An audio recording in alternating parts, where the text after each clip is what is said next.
dari sini masih kayak tadi sebagai moderator mau jalannya acara. Di sini ada kakak kelas saya, Sohib. Insya Allah dekat lah ya. Dekat sih. Insya Allah. Ya dekat karena kita ngikutin jejaknya beliau. Namanya Tumsahal Rajabi Mahfud Asidiki ya. Ini Asidiki. Beliau kakak satu tingkat di atas saya, satu tingkat di atas saya. Dikontrol dulu di pondok. Beliau sekarang menjabat jadi ketua PC pimpinan cabang IPNU Kota Depok. Mungkin nanti lebih jelasnya kalau mau perkenalan nanti bisa lewat ngopi ataupun dengan WA boleh.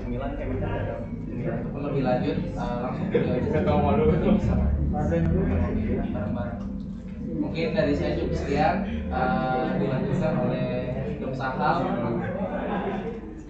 untuk pemaparan materi tentang Renstra, yakni analisis strategic plan. Gimana kalian bisa menganalisa, gimana caranya kalian bisa menganalisa tujuan ataupun planning dalam organisasi gitu. Gimana caranya kalian menstruktur, gimana caranya planning kalian terstruktur dengan rapi. Mungkin nanti pengantar agar lebih mudah. Mungkin waktu dan tempat saya persilakan. Shollallahu ala Nabi Muhammad.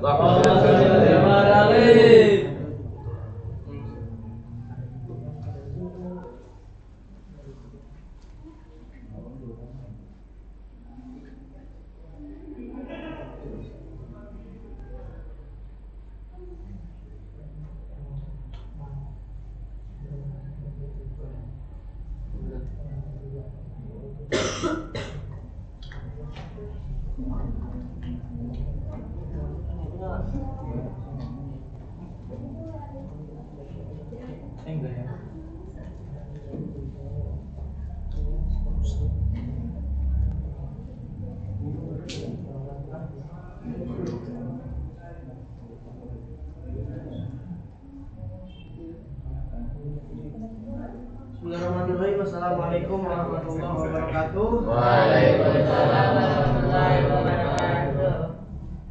Baik, teman-teman di sini yang pakai baju batik udah dilantik belum sih? Ya Pedro? Oh belum. Dari pesantren mana ini? Dari MA. Oh dari MA Rido. Iya. Berarti pulang pergi ya MA. Terus yang ini dari Pesantren di sini. oh pesantrennya. Berarti ada yang dari MA, ada yang dari pesantren. Pakai kemeja putih dari MA. Yang pakai celana deh. Oh Pakai gitu. celana itu ada yang dari MA. Mostly yang pakai sarung dari Pondok Pesantren. Ada yang umurnya di bawah 13 tahun nggak di sini? Ada. Yang di bawah 13 tahun ada. Kamu belum 13 tahun? Belum, udah sunat tapi belum bisa. Baik teman-teman, jadi saya diminta buat ngisi materi tentang analisis strategic planning. Cuman tadinya saya kira yang menjadi peserta itu pengurus gitu loh. Jadi makanya ada beberapa pembahasan yang memang diusulkan untuk pengurus karena udah tahu plan-plannya. Cuman ternyata masih banyak teman-teman yang belum tahu IPNU kan. Ada yang pernah dengar IPNU belum sebelumnya? Udah. Gimana dengarnya? Barusan. Hah? IPNU, bukan IPNU. Kalau itu IPNU. Coba di ini di slide selanjutnya deh. Nah, jadi sebelum kita membahas ke analisis strategic planning, sedikit tentang IPNU dan juga IPPNU. Jadi IPNU dan juga IPPNU ini merupakan sebuah organisasi tingkat pelajar yang ada di bawah naungan Nahdlatul Ulama. Dan rentang umurnya IPNU, IPPNU itu minimal 13 tahun. Jadi 13 tahun ke atas sampai dengan saat ini batas usianya di 24 tahun. Jadi dari teman-teman yang umur 13 tahun sampai dengan 24 tahun itu bisa dikatakan sebagai kategori pelajar Nahdlatul Ulama, masih bisa masuk ke dalam IPNU dan juga IPPNU. Ada yang pernah ikut Makastar belum di sini? Nggak ada. Oh nggak ada. Nah jadi dalam sejarah pendiriannya IPNU itu lahir di tahun 1954 bertepatan dengan tanggal 24 Februari 1954. Dan IPPNU itu satu tahun setelahnya di tanggal 2 Maret 1955. Awal pendirian ini difungsikan sebagai suatu wadah bagi para pelajar untuk berkumpul dalam satu himpunan gitu. Jadi sebelum tahun 1954, tepatnya di tahun 1940-an ke atas, pasca Indonesia itu lagi perang ya, lagi masa-masa pengen merdeka, itu banyak organisasi-organisasi yang dibentuk, organisasi pelajar yang dibentuk di tiap daerah. Jadi masing-masing daerah mempunyai organisasi pelajar tersendiri. Sehingga pada tahun 1954 itu dibentuklah IPNU sebagai satu-satunya organisasi pelajar yang ada di bawah naungan Nahdlatul Ulama. Jadi memang sebenarnya berkewajiban juga bagi kita sebagai santri-santri Nahdlatul Ulama untuk masuk gabung ke dalam IPNU dan juga IPPNU. Nah di IPNU IPPNU itu ada apa aja sih? Banyak sekali program-program yang kita laksanakan. Mungkin nanti bisa dibahas sama Usairi ataupun sama pengurus Silodong yang lainnya ya. Ini karena waktunya mepet, saya langsung masuk ke materi aja ya.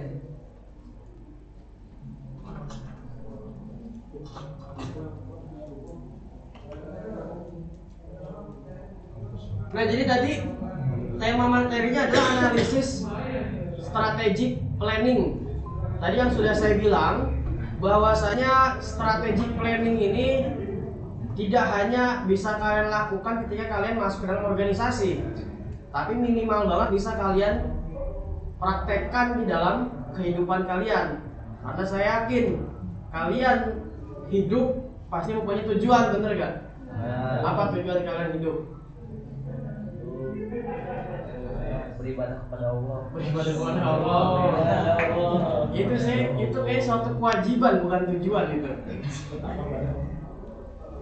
Ya, jadi mungkin ada teman-teman yang tujuannya apa misalnya? Pengen bahagian orang tua atau apa. Nah, itu tujuan hidup kita masing-masing berbeda. Pasti beda. Tapi cara kita mencapai tujuan itu harus ada cara-caranya gitu loh. Nah, analisis strategic planning ini adalah suatu ilmu yang mengajari bagaimana caranya kita menentukan strategi untuk mencapai tujuan. Kalau di dalam organisasi, tujuan daripada strategic planning ini yang pertama itu memberi arah dan fokus gerakan sebuah organisasi. Jadi sebuah organisasi, seorang ketua pasti mempunyai visi dan misi. Ini saya tidak membahas tentang IPNU ataupun IPPNU, tapi nanti kalian bisa praktekkan di organisasi apapun dan organisasi manapun, baik itu organisasi OSIS ataupun organisasi internal pondok pesantren ataupun organisasi nanti ketika kalian sudah masuk ke bangku kuliah. Jadi tujuan daripada analisis strategic planning ini satu, memberi arah dan fokus untuk gerak organisasi, lalu menghindari program yang sporadis dan juga reaktif, menjadi dasar pengambilan keputusan, menjamin keberlanjutan organisasi, meningkatkan efektivitas dan efisiensi program. Jadi tujuan besarnya adalah bagaimana visi misi kita dapat tercapai. Ini tujuan daripada analisis strategic planning itu seperti itu. Next, coba lanjut. Nah, ini ada yang dimaksud dengan visi dan misi. Di sini ada yang jadi ketua OSIS? Nggak ada. Ada yang jadi ketua organisasi di pesantren nggak? Hah? Nggak ada. Ada yang jadi ketua kelas deh, ketua kelas? Ada. Siapa ketua kelas? Mana Nopal? Nopal, kamu punya visi dan misi gak? Kamu jadi ketua kelas? Dipilih tanpa penetapan saya. Terus kamu mau aja gitu? Nggak ada lagi. Terpaksa berarti. Nah, jadi seorang ketua, seorang pengurus ataupun suatu organisasi pasti mempunyai visi dan misi. Lalu pertanyaannya, apa itu yang dimaksud dengan visi dan apa yang dimaksud dengan misi? Nah, ini dia. Visi adalah gambaran kondisi ideal organisasi di masa depan. Jadi bagaimana dan maunya seperti apa organisasi ini untuk kedepannya, itu namanya visi. Sedangkan misi adalah suatu cara kalian untuk mencapai visi tersebut gitu. Mungkin visi dan misi itu kalian sering dengar saat apa? Pilpres misalnya. Ada caleg atau capres yang visinya tuh membuka lapangan kerja 19 juta. Misinya begini. Tapi hasilnya nol, nggak ada. Nah, itu harus dipertanyakan tuh. Kenapa kok hasilnya nggak ada? Karena dia nggak masuk IPNU. Dia nggak belajar ini. Ajarin. Nah, jadi visi dan misi itu bedanya ya. Jadi visi adalah sebuah gambaran bagaimana organisasi ini ke depannya, dan misi adalah suatu cara kita tahapan-tahapan untuk mencapai visi tersebut. Lanjut. Nah, ini ada namanya tahapan analisis strategic planning. Di sini ada dua tahapan. Yang pertama itu adalah analisis lingkungan. Yang pertama itu lingkungan internal kalian. Internal organisasi itu bisa masuk ke dalam kader, kemudian budaya organisasi, budaya administrasi, dan program kerja yang telah dilaksanakan di kepengurusan sebelumnya. Itu masuk dalam internal. Lalu yang kedua adalah lingkungan eksternal. Bagaimana politik di lingkungan organisasi kalian, lingkungan masyarakat ya. Bagaimana kondisi sosial dan geografisnya, bagaimana kondisi budaya dan juga sosialnya. Nah, itu masuk dalam strategi apa? Lingkungan eksternal. Lalu yang analisis kedua, tahapan yang kedua ada yang namanya SWOT. SWOT. Jadi gambarannya seperti ini.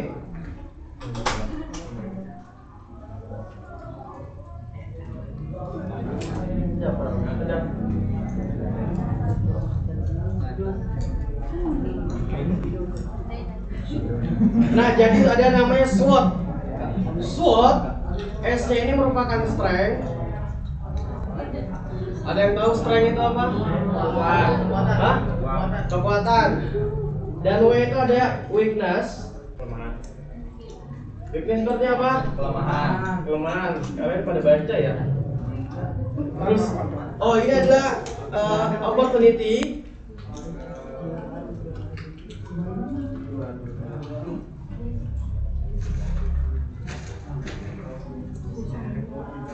Dan T itu threat. Apa threat artinya?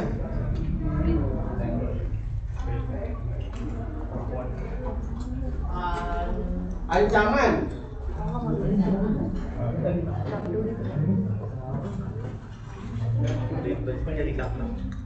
Nah, SWOT ini adalah sebuah penganalisaan untuk kalian tahapan untuk kalian menganalisa suatu strategi. Strength itu adalah kekuatan. Jadi kekuatan kita ada di mana nih? Misalnya kita punya 1000 kader. Nah, weakness berarti artinya adalah kelemahan. Dari 1000 kader ini yang aktif cuma 50 orang. Itu kelemahan. Opportunity, apa itu opportunity? Peluang atau kesempatan.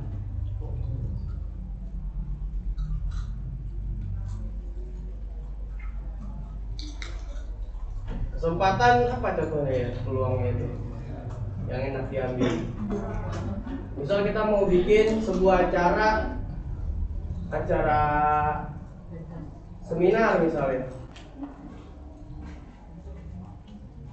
Nah, kita bikin acara seminar, kita punya kekuatan 1000 kader, tapi yang aktif cuma 50 orang. Dan opportunity-nya atau apa tadi? Peluangnya kita buat seminar di suatu sekolah yang sekolahnya itu punya 1000 murid. Nah, kemudian ancamannya apa? Ancamannya ternyata sekolahnya Minhum. Tahu Minhum nggak kalian? Tahu Minhum nggak?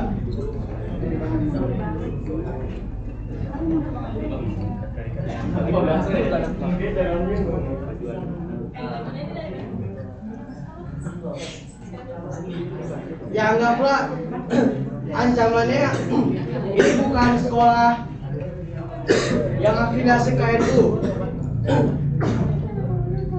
Bagaimana cara kita bisa bikin seminar di sekolah yang bukan sekolah afiliasi NU, tapi dia punya peluang 1000 murid, tapi kita cuma ada 50 orang.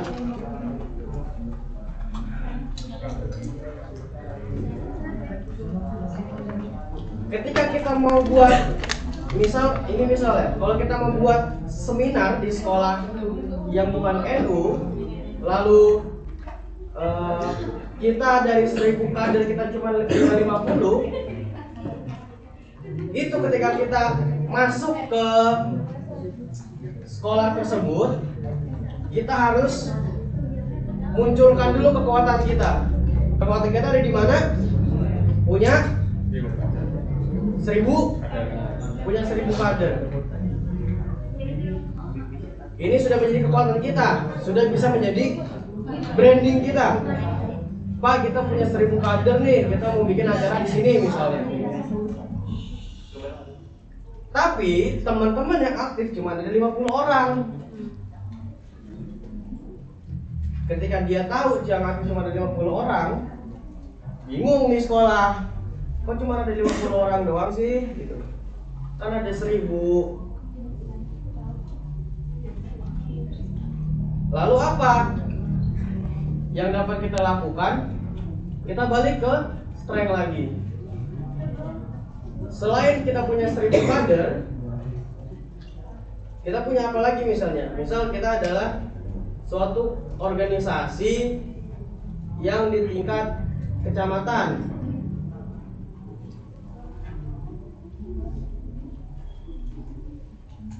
Kita organisasi yang berada di tingkat kecamatan. Itu strength kedua. Ini sudah menjadi kekuatan.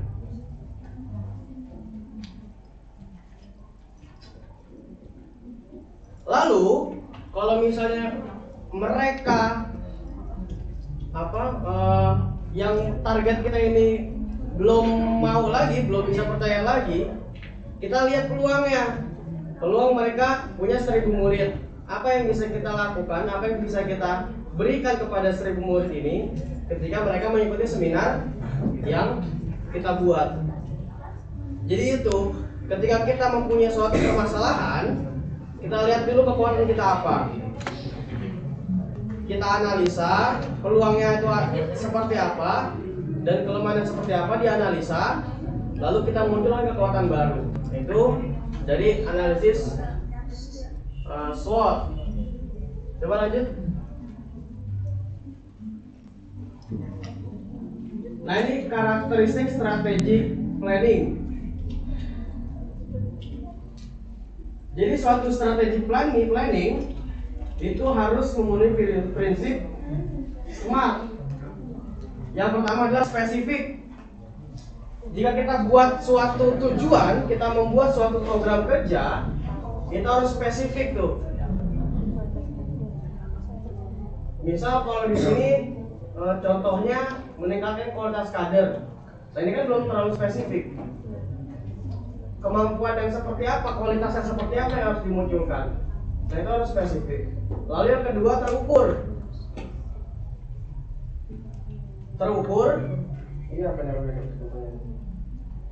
Oh, misal contoh di sini kita mempunyai kader yang aktif. Nah, ini harus terukur nih, berapa persen kader yang aktif. Ada berapa orang kader yang aktif. Jadi harus sesuai dengan data.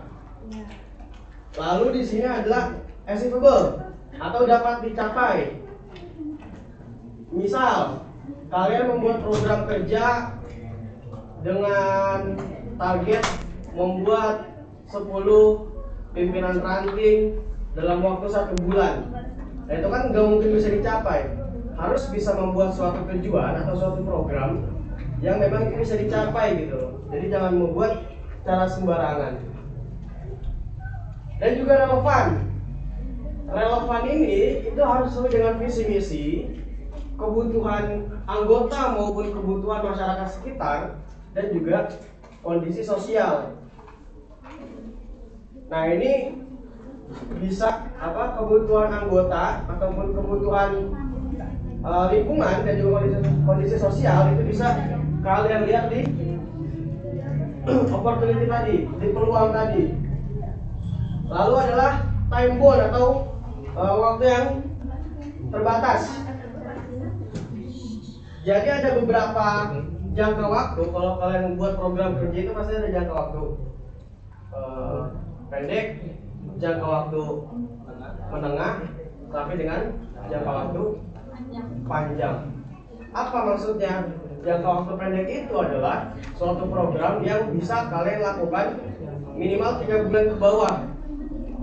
Lalu jangka menengah itu bisa kalian lakukan di sepanjang periode. Dan jangka panjang itu suatu program yang dapat menghasilkan feedback untuk kepengurusan selanjutnya atau bahkan selamanya untuk di organisasi tersebut. Coba lagi. Next. Nah, ini ada monitoring dan evaluasi. Monitoring dan juga evaluasi ini merupakan sebuah cara ketika kita sudah melakukan suatu kegiatan, itu nanti akan ada monitoring, yaitu mengukur capaian program, dan juga evaluasi, yaitu memperbaiki kesalahan-kesalahan dalam program yang sudah kita buat. Jadi misalnya kalian bikin acara apa, setelah acara itu selesai harus dilaksanakan sebuah evaluasi atau eval, agar kedepannya ketika kita membuat acara lagi itu tidak terjadi kesalahan yang sama. Ada lagi?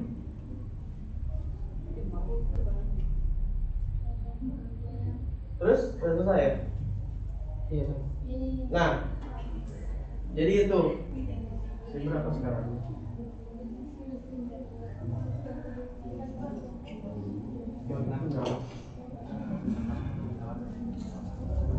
Jadi itu teman-teman, itu bisa kalian rasakan atau bisa kalian praktekkan ketika nanti kalian masuk ke dalam organisasi.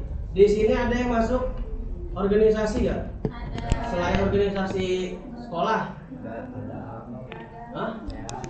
Kalau yang ada organisasi apa? OSIS. Ada yang masuk Karang Taruna? Ya.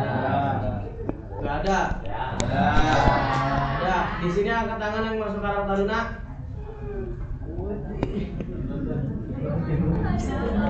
Mana nggak ada yang masuk.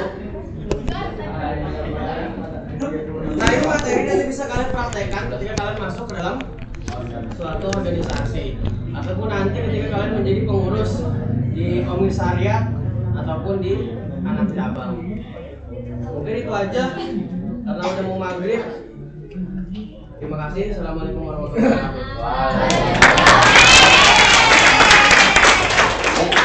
Ya selesai.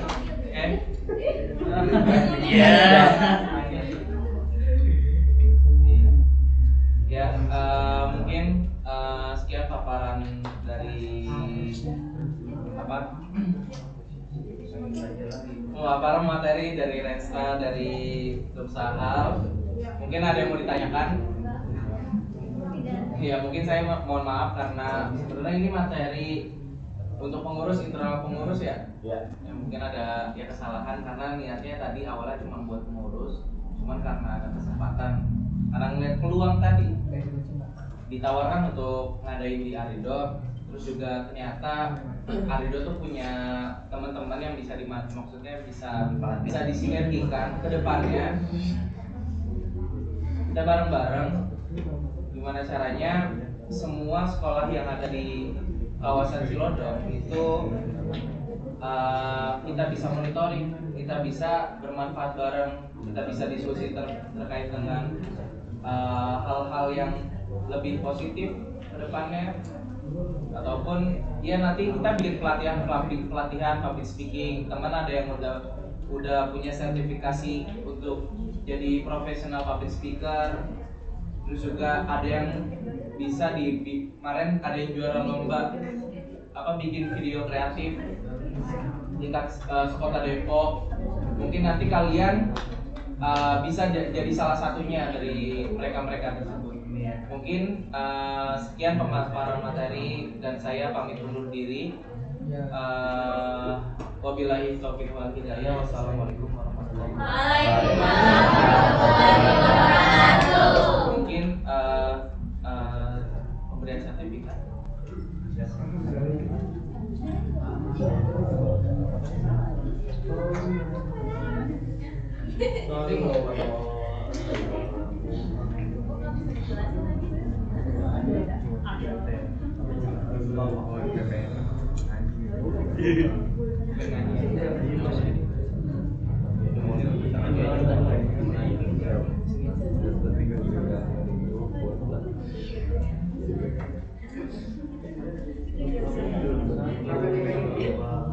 Nah, 1, 2, 3. 1, 2, 3. 1, 2, 3.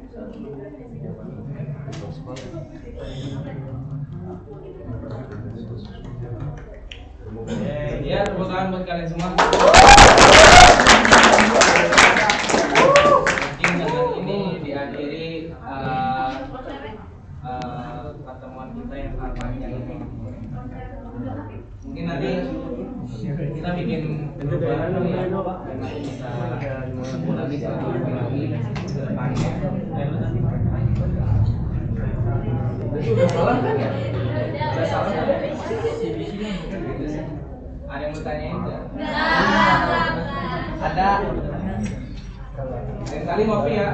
Ya, ngopi. Ngobrol aja ya? Oke. Sampai gini ya?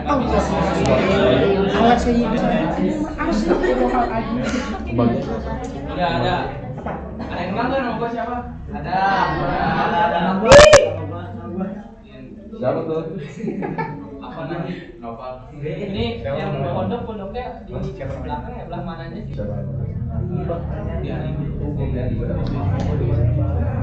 yang pondok pada kelas berapa?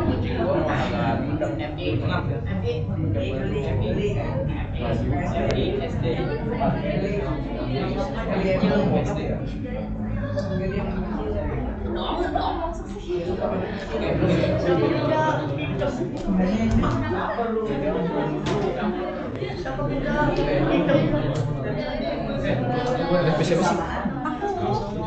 Oke, mau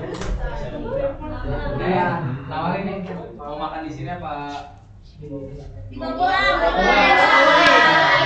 Di jalan. Kalau mau pulang, kita foto-foto bareng dulu. Oke. Di sini dah aman ya.